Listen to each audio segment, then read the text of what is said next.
Hello everybody, this is Toys R Us, and for this new figure unboxing and review, we're going to be looking at the Super 7 Ultimate Megatron figure. So in this video, we're going to unbox him live in a second, have a look at the entire contents of the packaging.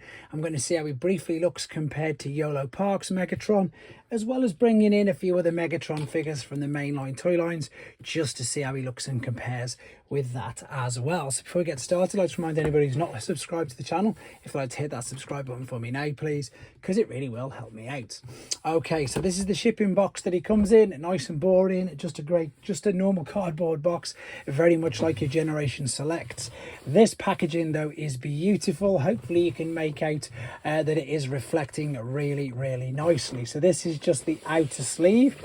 There is the inner contents itself, and for those of you who are unaware, this is a non-transforming figure. This is basically a super updated, much more articulate, much more detailed Action Master figure. And Super 7 do normal smaller figures, but this is the Ultimate. As you can see, it says pretty much there on the back, so it comes with far more accessories and indeed is much bigger. Now, I've only ever reviewed an Optimus Prime on here. That was a couple of years ago, to be honest, so I'm just going to take this out of the box, have a look at it, and I suppose just have a play with it. Now, it looks like loads of the accessories typically, yep, there we go, have come loose. But I suppose what I want to get across straight away is, I know that these aren't cheap, but it's nice to get a feeling that this is pretty much not like a premium product. I suppose that's the correct term, actually. It does feel a bit like a premium product because the packaging is beautiful, it seems nice and robust. It's obviously not their fault that everything's sort of fallen apart on it. There we go. So yeah, let's have a look. Let's get him. In fact, what I'm going to do is just quickly stop the camera to open it, just in case it makes a load of noise. So here we are then. I've set him free from the packaging with what I would say is 99% of his accessories. And do you know what? I've just had a quick think as well. As I was taking him out of the package, yes, it did make a load of racket, to be fair and honest as well. I'm thinking that I'm really glad that I'm at the point now where I'm reviewing this, where I know he's quite old, because if I'd have reviewed this when he first come out, I'd have been of the opinion that, not that I don't like it, but I perhaps wouldn't have been able to be honest and give it as much of a chance as what I am doing now. And the reason for that is, of course, I've been doing loads of reviews for loads of different figures, third party, non-transforming figures, etc., all over the years of me doing this. And my appreciation for these sort of figures has in fact grown, because again, a lot of it, and again, is down to people and them wanting to display figures. And I'm looking at this guy and I'm thinking, do you know what? That is Generation 1 Megatron from the cartoon. Absolutely no argument with that whatsoever. And it's funny when you bring this sort of figure up as well, and you sort of, you say to yourself, look how far we've come. Literally, that's all I can sort of say with this. Look how far we've come from the original Generation 1 Action Master, which has got some stickers on his legs for some reason, to where we are now. This is just great. And as I say, I completely appreciate now why there's a market for this, why people in fact would want them. And indeed, some people, it's as bad as, even myself, even though I absolutely love Transformers, when do I honestly get time to transform them? It's all about the display and it's all about how they look. And as you can see, he looks great. So head sculpt is perfect, very Generation 1 accurate, spins around, looks up and down, does everything you want it to.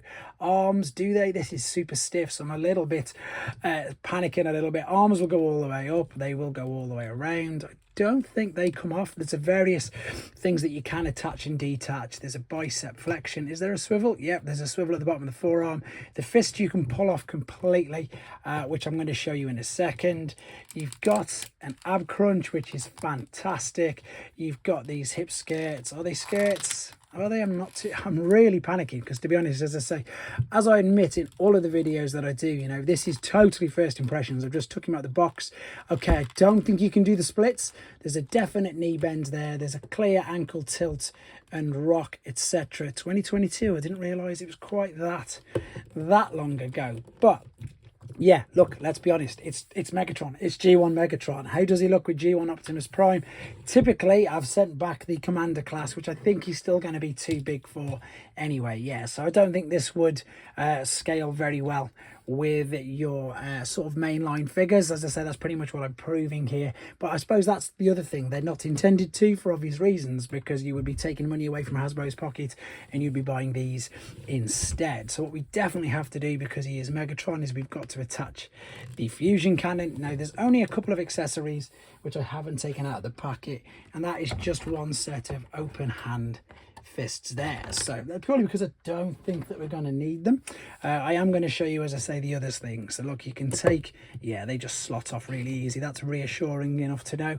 And of course, the good thing about this is you're able now, with all of these things behind us, etc., to create loads of different scenes. I like the fact that we've got this can of course just fit there, no issues, and it will, of course, this one moves around, whereas if you wanted to do a static one, they've even got a static one, look, so you can attach this one in this hand as well. Now obviously you wouldn't attach the two together, I'm just showing you the fact that you've got the choice if you want to. The Energon mace is always something that's going to look amazing. This is really quite clever as well, so I'm going to pop this in that hand, so obviously you can pick it up. Ooh, you can hear that squeaking, so there you go, he's holding and looking into that. That looks really good.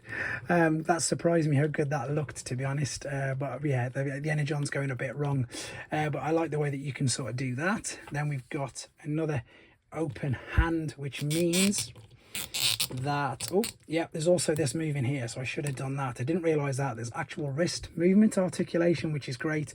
One perhaps little bit of a gripe is maybe that's not big enough. I don't know, you let me know in the comments what you think. Do you think the fusion cannon's big enough? So we've got the Energon sort of sword, which probably will fit in there, but I'm gonna have to force it in there, so I don't really want to do that just yet. We've got the blaster, which again you can force into the hands. These will go in properly, by the way. As I say, I'm just I suppose rushing would be the correct word. I'm just trying to do a bit of a whistle stop, because you don't want to see me using every single accessory. I just want you to get the gist as well. So we've got a little Kremzig, we've got this as well, of course. These look great. You can pop that on the shoulder, which again is fantastic. You can replace the heads as well. They do simply, he says, is he scared now trying to do this? Yeah, there you go, just pops off, ball and socket. So I'm going to pop this one on, because this one of course takes you back to that episode. There you go. So that's, I think, the reason why they do this. It's just so you can replicate all of them different episodes of your favorite cartoons, etc. I'm going to go back with the original.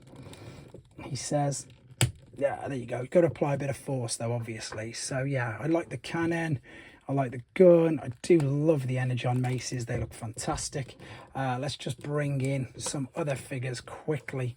As I say, here's another Megatron, slightly different looking. I don't know which one I prefer, to be fair.